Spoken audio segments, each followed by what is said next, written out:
செய்வனை வச்சுட்டா சாமி, செய்வனை வச்சுட்டா சாமி, எடுத்த விட்டுக்கார பையன் அவனோட போட்டு அப்படின்னு கொடுங்குறாங்க செய்வனை.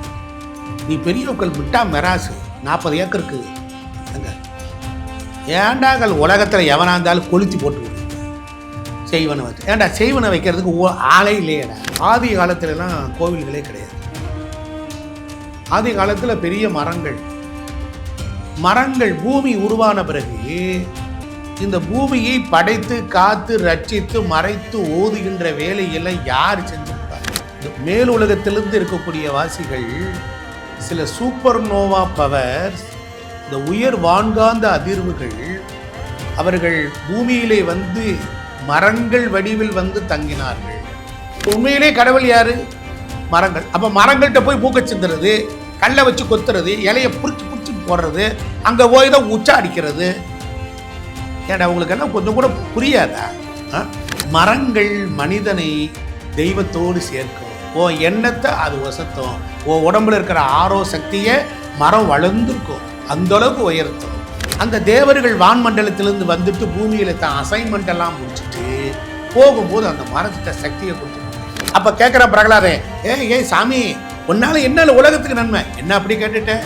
இந்த உலகத்தில் தரித்திரத்தையும் பிச்சைக்காரனையும் நாளை செத்து போவனே அவனுடைய ஆயுளை 10 நாளைக்கு நீட்டிக்கக்கூடிய ஆற்றல், விதியை மாற்றக்கூடிய ஆற்றல் என்னிடத்தில் இருக்கிறது என்று சொன்னார்.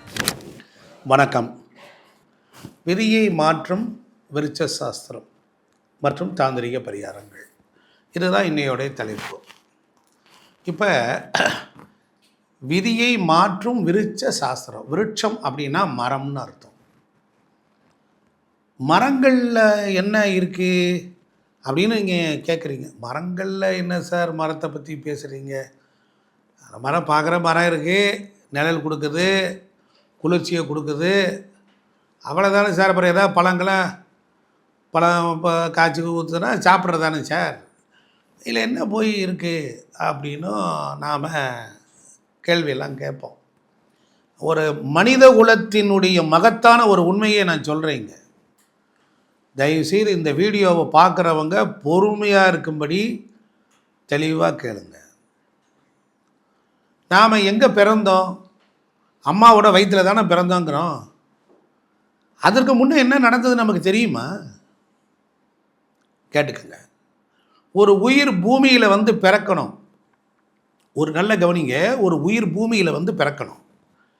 ஏன் பிறக்கணும்? மனிதர்கள் பல பிறவிகளிலே செய்திருக்கக்கூடிய கொடிய வினைகளுக்கு தக்கபடி இந்த உடலையும் உயிரையும் இறைவன் தருகிறான். நீ நல்லது பண்ணியிருந்தேன்னா நல்ல வினையை அனுபவிப்பாய். நீ போல பிறவிகளை கெட்டதே பண்ணிட்டு வந்தேன்னா என்ன ஆகும்? நீங்கள் கெட்டதை அனுபவிக்க. அப்போ இந்த பூமியில் பிறந்ததான் நல்லதையும் அனுபவிக்க முடியும், கெட்டதையும் அனுபவிக்க முடியும். வினைக்கு தக்கபடி தான் இந்த வாழ்க்கை. புரிஞ்சிருச்சா? அப்போ ஒரு உயிர் மேலேருந்து கீழே வரணும் என்றால் அதற்கு ஒரு ஜீவன் தேவை. ஜீவன்னா உயிர் தேவை. அந்த ஜீவன் எப்படி வரும்? மேல் உலகத்திலிருந்து அந்த ஜீவன் கர்மாவை அனுபவிப்பதற்காக ஒரு உயிர் பெறப்பட்டு வரணும். அந்த உயிர் என்ன செய்யுதுன்னா, முதல்ல ஆகாயத்தில் தங்கி இருக்கிறது. அது மெல்ல மெல்ல மெல்ல காற்றுக்கு வருகிறது. அது காற்று வழியாக பயணம் செய்து அது நெருப்பு என்கிற சூரிய ஒளியில் பயணப்பட்டு ஆகாயம், காற்று, நெருப்பு, அதன் பின்னர் மழை நீரின் வழியாக, மழை பெய்து பாருங்க, மழை நீரின் வழியாக அந்த உயிரானது பிறந்து அப்படியே ஓடி வந்து நிலத்தில் வந்து விழுகுது. நிலத்தில் விழுந்து என்ன செய்யுது? மரம், செடி, கொடியெல்லாம் இருக்குது பாருங்க. நம்ம சாப்பிட்ற காய்கறிகள், எத்தனையோ காய்கறிகள் இருக்குது பாருங்க. அந்த காய்கறியில் உள்ள தாவர ஜங்கமத்துக்குள்ளற, அந்த மரச்செடி கொடிகளுக்குள்ளற பூமியில் விழுந்து நீராக ஓடி மரத்திற்கு அடியில் புகுந்து அது வித்துக்குள்ள அப்படியே ஊடுருவி அந்த மரத்தில் தங்கி அது பூ பூத்து பிஞ்சாகி காயாகி வந்த பிறகு அது வந்து மக்கள் பயன்பாட்டுக்கு வரும் பாருங்க. அதை ஒரு விவசாயி தான் தோட்டத்தில் விளைஞ்ச காய்கறி எல்லாத்தையும் கொண்டுட்டு வந்து பையில சுமந்து கொண்டாந்து டவுனில் கொண்டாந்து போட்டு அதை விற்பனையாகி அதை சிறு சிறு வியாபாரிகள் வாங்கிட்டு அதை கொண்டுட்டு போய் பல்வேறு இடங்களில் கொண்டு போய் விற்பனை பண்ணுவான்ல. இப்போ நம்ம அப்பாவுக்கு கல்யாணம் நிச்சயமாயிருச்சு. நம்ம அப்பாவுக்கு கல்யாணம் நிச்சயமானால் சைவ பதார்த்தம் தான் சாப்பிடணும், மாமிசம்லாம் சாப்பிடக்கூடாது. இன்றைக்கி இருக்குது. சைவ பதார்த்தம் சாப்பிடும் பொழுது அம்மா, நம்ம அப்பாவோட அம்மா இருக்காள்ல, அவள் போய் காய்கறியெல்லாம் கடையில் வாங்குவாள். அந்த காய்கறி வழியாக அந்த உயிர் பெறப்பட்டு வரும். நம்ம அம்மா அப்பாவை பெற்ற அம்மா, அப்பத்தா பாட்டி எப்படி வச்சுக்குவோம். அது வந்து காய்கறியெல்லாம் வாங்கிட்டு வந்து சமைச்ச உடனே கல்யாண மாப்பிள்ளைக்கு முதல்ல சாப்பிடும். தம்பி, புது மாப்பிள்ளை நீ சாப்பிடுப்பா அப்படிங்கிற. ஏன் நம்மளுக்கு ஒரு ரெஸ்பெக்ட் கொடுக்குறாங்க. அந்த உயிரானது அந்த உணவில் கலந்து அப்பாவோட வயிற்றுக்குள்ளே உள்ளே போகும். ஒரு வெண்டைக்காய், ஒரு அவரைக்காய், கொத்தவரங்காய், புடலை, எந்த காயானாலும் இருக்கட்டும், அது வழியாக சமைச்சு உள்ளக்குள்ளே உயிர் சத்து உள்ளே போகும். அப்பா 2 மாத காலம் வயிற்றில் அந்த உயிரை சுமந்துக்கிட்டு இருப்பார். நல்லா கேளுங்க அன்புக்குரியவர்களே, இந்த 2 மாதம் அப்பா வயிற்றில் அந்த உணவை வச்சிருந்து, அந்த உணவை என்ன பண்ணுவார், வச்சிருந்து திருமணமாகி நம்ம அப்பா அம்மாவோடு இணையும் பொழுது கலவியின் வாயிலாக இந்த விதை அம்மாவோட நிலம் என்கின்ற ஒரு ஆண்மகன் விதைக்கு சமானம், ஒரு பெண் நிலத்துக்கு ஒப்பானவள். இந்த விதை அந்த நிலத்துக்குள்ளர போகுது. அந்த நிலத்தில் அம்மாவுடைய அடிவயிற்றில் சென்று அது கரு முட்டையாக மாறி, இந்த வித்து வந்த உடனே அந்த சினை முட்டை உள்ளே போன உடனே அது வைத்து கொண்டு 10 மாத காலம் அது உயிர் பரிணாமம் அடைந்து அதற்கப்புறம் அம்மா பூமியில் இறக்கி வைக்கிறார். சாமி, விருட்ச சாஸ்திரத்தை பற்றி சொல்லிக்கிட்டு இருந்தீங்க, இப்போ திடீர்னு இங்கே வந்துட்டீங்களேன்னார். இல்லை ஐயா, 12 மாதம் கழிச்சு தானே, ஒரு வருஷத்துக்கு ஒரு தானே பிறந்தநாள் கொண்டாடுறோம். நம்ம அம்மா 10 மாதம் தானடா வயிற்றில் வச்சுருந்தா. இப்போ 10 மாதத்துக்கு ஒரு தடவை தானே நீ கொண்டாடணும். பேர்டே கொண்டாடணும்ல. ஏன் 12 1 வருஷம் ஆகுது? முதலில் கருவை சுமந்தவள் யார்? நம்ம தந்தை தான். அப்புறம் தான் அம்மாட்ட கொடுத்த. அதனால தான் குழந்தைக்கு அப்பாவோட இனிஷியலை வைக்கிறோம். இந்த அப்பாவிடமிருந்து வந்த அந்த உயிர் எங்கே இருந்தது? நமக்கு முதல்ல எது தகப்பேன், தாய் தந்தையர் யார்? மரம்தான். புரிஞ்சிருச்சா? இந்த நாட்டை நீங்கள் தெரியாமல் நான் அடுத்து சொல்ல போகிற விஷயம் புரியாது. விதியை மாற்றும் ஒரு மனிதன் விதியில் இருக்கான். இப்போ மரம் செடி கொடிகள்லாம் இருக்குது பாருங்கள். மனிதனுக்கு கர்மா இருக்குங்க, சரி, எல்லாருக்கும் தெரியும். இந்த மரங்களுக்கு கர்மா கிடையாது. அடுத்து இறைவன் இயல்பானவன், நாம் இயலாமையிலே இருக்கிறோம். இறைவன் இயல்பானவன், நாம் இயலாமையிலே இருக்கிறோம். ஆதி காலத்திலலாம் கோவில்களே கிடையாது. ஆதி காலத்தில் பெரிய மரங்கள் பூமி உருவான பிறகு இந்த பூமியை படைத்து காத்து ரட்சித்து மறைத்து ஓதுகின்ற வேலையெல்லாம் யார் செஞ்சிருப்பா? இவ்வளோ பெரிய நிறுவனம் நடக்குது, ஒரு ஆள் சொல்கிறான், பல பேர் செய்கிறாங்களே இல்லையா அந்த நிகழ்ச்சியை. அது மாதிரி தான் இந்த மேல் உலகத்திலிருந்து இருக்கக்கூடிய வாசிகள் சில சூப்பர் நோவா பவர்ஸ், இந்த உயர் வான்காந்த அதிர்வுகள், அவர்கள் பூமியிலே வந்து மரங்கள் வடிவில் வந்து தங்கினார்கள். மரங்கள் வடிவில் வந்து தங்கியிருந்து அந்த பூமியை வளப்படுத்தி, நெறிப்படுத்தி, முறைப்படுத்தி, பதப்படுத்தி, பக்குவப்படுத்தி, வகைப்படுத்தி என்ன பண்ணாங்க? நமக்கு எல்லாத்தையும் கொடுத்துட்டாங்க. நான் கேட்குறேன், இந்த பூமியில் வாழக்கூடிய ஒவ்வொரு உயிரினத்தையும் நான் நெஞ்சில் கை வைத்து கொண்டு கேட்க சொல்கிற கேள்வி, இந்த உலகத்தில் யார் நம்மை காப்பாற்றுகிறார்கள்? மரங்கள் கொடுக்கின்ற ஆக்சிஜனை நாம் பெறாமல் வாழ முடியுமா? மரங்கள் ஆக்சிஜன், நீ விடுகின்ற கரியமில வாயு, கார்பன் டை ஆக்சைடு, புரியுதா? அதை வாங்கி கொண்டு அவர்கள் இயற்கையை டயாலிசிஸ் பண்ணக்கூடியவர் யார்? நீ விடுகிற நச்சு காற்று, அதை வாங்கி அவர்கள் சரி செய்து ஆக்சிஜனை கொடுக்குறாங்க. இப்போ உண்மையிலே கடவுள் யார்? மரங்கள். அப்போ மரங்கள்கிட்ட போய் மூக்க சிந்துறது, கல்லை வச்சு கொத்துறது, இலையை பிடிச்சி போடுறது, அங்கே போய் தான் உச்சா அடிக்கிறது. ஏடா உங்களுக்கெல்லாம் கொஞ்சம் கூட புரியாதா? கேட்குறதுக்கு ஆளே இல்லையா? ஏன்னா உங்கள் அப்பா பூமியில் எந்த மரம் இருக்குது, இந்த மரங்களை நீ காப்பாற்ற வேணாமா? ஒரு வயசு சொங்கியாட்டம் ஆகிட்டான். அப்போ எப்போ பார்த்தாலும் உடம்புக்கு முடியல. அவனை போய் என்ன சொன்னான் ஒருத்தன், போடா போய் மாமரத்துக்கிட்ட போய் உட்காரான்ட்டான். நான் சில பேர் கைதியெல்லாம் கட்டி போடுவாங்க பாரு, அது மாதிரி மாமரத்துக்கிட்ட ஒரு துண்டை விரித்து உட்கார வச்சுட்டோம். ஒரு 48 நாள் உட்காந்துட்டான். அவனுக்கு இருக்கிற வியாதி போச்சு. மாத்திரை சாப்பிடல, மருந்து சாப்பிடல, மிஷினில் படுக்க வைக்கல, எதுவும் பண்ணலை, நல்லாகிட்டான். மரங்கள் ஆகாயத்தில் இருக்கக்கூடிய சக்தியை கொண்டு வந்து தருகிறது. உன்னுடைய உடம்பில் கிரகங்களினால் நோய் வந்து போனால் தடை ஏற்படுது, தவிக்கிறான்.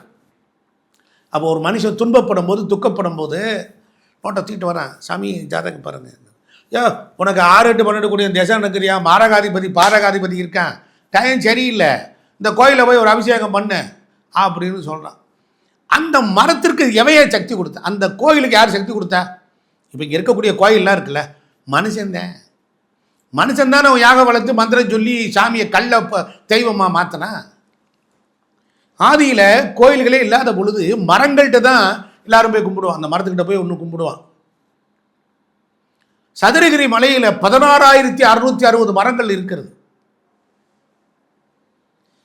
பழனி கோயிலில் அரச மரம் இல்லைன்னா அந்த பவர் கிடையாது. எல்லாவற்றிற்கும் மரங்கள் தெய்வீக ஆற்றல் உண்டு. நீ போய் அப்படியே உட்காந்துருப்ப, அப்படியே இருப்ப, மரத்துக்கிட்ட போய் அப்படி உட்காந்து அப்படியே உட்காந்தேன்னா உடம்புல ஆரோன்னு இருக்கும், ஒளி அடுக்கு இருக்கும், அது சுருங்கி போய் சூம்பி போய் கிடக்கும். மரத்துக்கு சக்தி ஜாஸ்தி. அது உங்ககிட்ட வந்த உடனே இந்த பொம்பளை பிள்ளைகள்லாம் எண்ணெய் தேய்ச்சி சீயக்காயெல்லாம் தேய்ச்சி குளித்ததுக்கப்புறம், இப்போலாம் அதெல்லாம் குளிக்கிறது இல்லை, எவ்வளோ வெறும் சாம்பு தான். ஆமாம், தலைக்கு எண்ணெய் தேய்ச்சி குளிக்கணும். அன்றைக்கி சோத்தை கஞ்சியெல்லாம் எடுத்து வச்சு தேய்ப்பாங்க. கேஷம் இவ்வளோ நீளத்துக்கு இருக்கும், ஒட்டு முடியை வச்சுக்கிட்டு விளம்பரத்துக்கு வர ஆளுங்க என்ன பண்ணுறது? அந்த ஆயில் போட்ட உடனே கொத்தோடு பாத்ரூமில் போகுது. அப்போ இந்த முடியெல்லாம் சிக்கல் வரும், முடியெல்லாம் சிக்கல் வரும். அப்போ சினுக்குழின்னு ஒன்று இருக்குது, இப்போ இருக்கா என்னன்னு தெரியல. இது சினுக்குழியில் அப்படி சிக்கல் எல்லாம் எடுத்து விட்டவொடனே அப்படியே ஃப்ரீயாக இருக்கும்.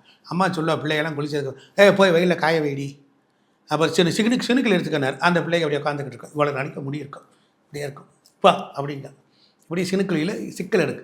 நம்ம உடம்புலையும் சிக்கல் வந்துடுது, ஆரோ சுருங்கிடுது. செய்வனை வச்சுட்டா சாமி, செய்வனை வச்சுட்டா சாமி, எடுத்த விட்டுக்கார பைய அவன் அவரை போக்கல அப்படின்னாரு. பிடுங்குறாங்க செய்வனாங்க. நீ பெரியவர்கள் மிட்டா மெராசு 40 ஏக்கருக்கு அங்கே ஏண்டாங்கள் உலகத்தில் எவனாக இருந்தாலும் கொளுத்தி போட்டு விட்றீங்க. செய்வனை வச்சு ஏன்டா செய்வனை வைக்கிறதுக்கு ஆளே இல்லையடா. செய்வனை வைக்கிற அளவுக்கு நீ ஒன்றும் அவ்வளவு அதுக்கெல்லாம் நீ சரிப்பட்டு வரமாட்டேடா.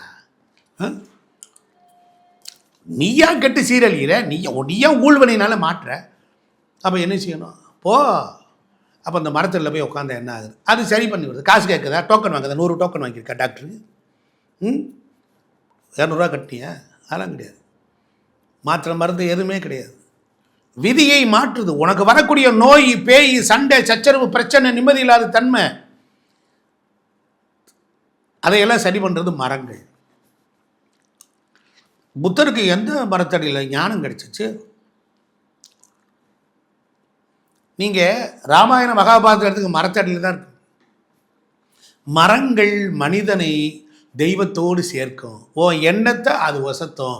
உடம்புல இருக்கிற ஆரோ சக்தியை மரம் வளர்ந்துருக்கும், அந்தளவுக்கு உயர்த்தும். அப்போ நாம் எதை பிடிக்கணுமோ அதை விட்டுட்டோம். அப்போ விதியை மாற்றக்கூடியது விருட்சங்கள். அந்த தேவர்கள் வான்மண்டலத்திலேருந்து வந்துட்டு பூமியில் தான் அசைன்மெண்டெல்லாம் முடிச்சுட்டு போகும்போது அந்த மரத்திட்ட சக்தியை கொடுத்துட்டு போயிட்டான். எழுதியா? இப்போ நீயே சித்திரை மாதம் பிறந்திருக்கிற, உனக்கு என்னன்னு புரியல, ஜாதகம் கிடையாது, ஒன்றும் கிடையாது, சித்திரை மாதம் பிறந்தேன்னு எங்கள் அம்மா சொன்னான். போ, கருங்காலி மரத்துக்கிட்ட போ, கூட்டி பெருக்கி சுத்தப்படுத்தி உட்காரு, கொஞ்சம் மஞ்சள் தண்ணியை ஊற்று, நவதானியத்தை அப்படி ஊற வச்ச நீரை கொண்டு விடு, தொட்டு கும்பிடு, கொஞ்ச நேரம் உட்காருவேன். இப்போ என்ன மோசம் போகுது? அப்போ சித்திரை மாதம் பிறந்தவனுக்கு கருங்காலி மரம் அவனுக்கு கை கொடுக்கும். வைகாசி மாதத்தில் பிறந்தவனுக்கு வாத நாராயணன் அந்த மரம் எங்கே இருக்குன்னு எனக்கே ஃபோன் பண்ணி கேட்குறீங்க. நர்சரி கார்டனில் கேளு, கூகுள் மாமாட்ட சர்ச் பண்ணு, கூகுள் குட்டப்பாவை போய் சர்ச் பண்ணிய போய் கேளு, மெசேஜ் தான் கொடுக்க முடியும். ஆனி மாதம் பிறந்திருக்கியா? மருத மரங்கள் மருது மரம் கேட்டிருக்கேன் என்னாரு, கேளு, இப்போ போய் தேடிப்போ. ஒவ்வொரு கோயிலையும் கோயிலை காப்பாற்றக்கூடியது மரங்கள்.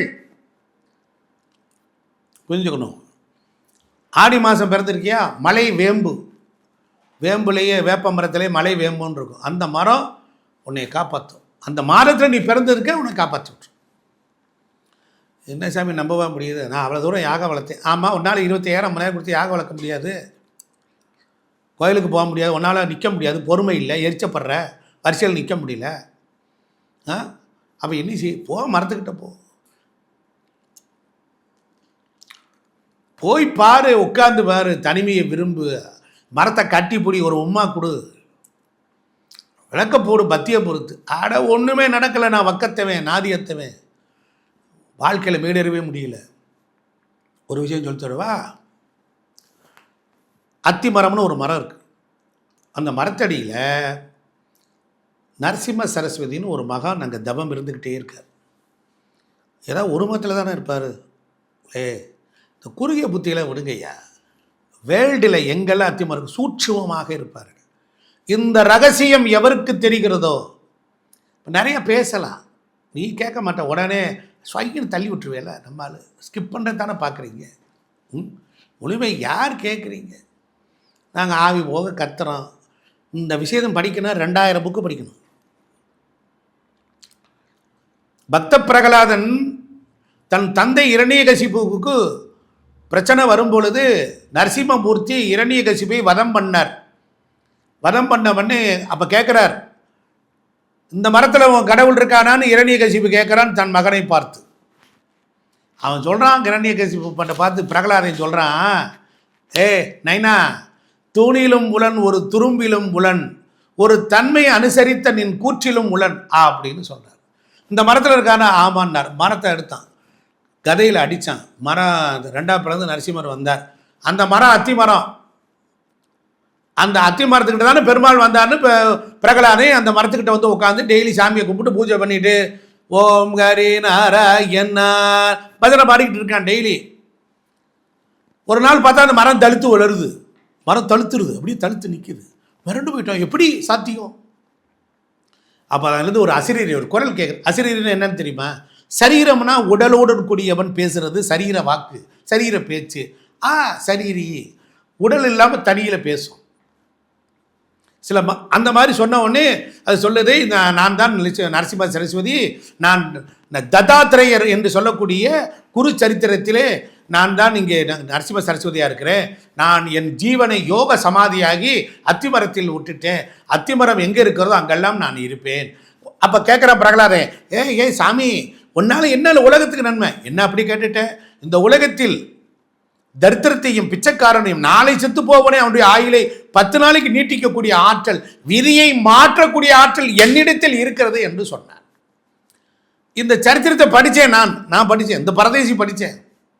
ஒரு 10 பேருக்கு அடிச்சு விட்டேன், 10 பேர் டெவலப் ஆகிட்டேன். அப்புறம் கடையை திறந்து இங்கே வந்துட்டேன், அவ்வளோதான். விதியை மாற்றக்கூடிய விருட்சங்கள். ஒரு மரத்துக்கிட்ட போய் உட்காந்துருக்கான் ஒருத்தனுக்கு, இவன் சிந்திச்சுட்டே ஒரு கேள்விக்கு பதிலே தெரியல, அது பதில் சொல்லியிருக்கு. ஒரு மரத்துக்கிட்ட போயிருக்கான், இந்த மரம் பேசியிருக்கு. மரங்கள் இடம் விட்டு இடம் தூரம் நகர்ந்து போயிருக்கு ஒரு காலத்தில்.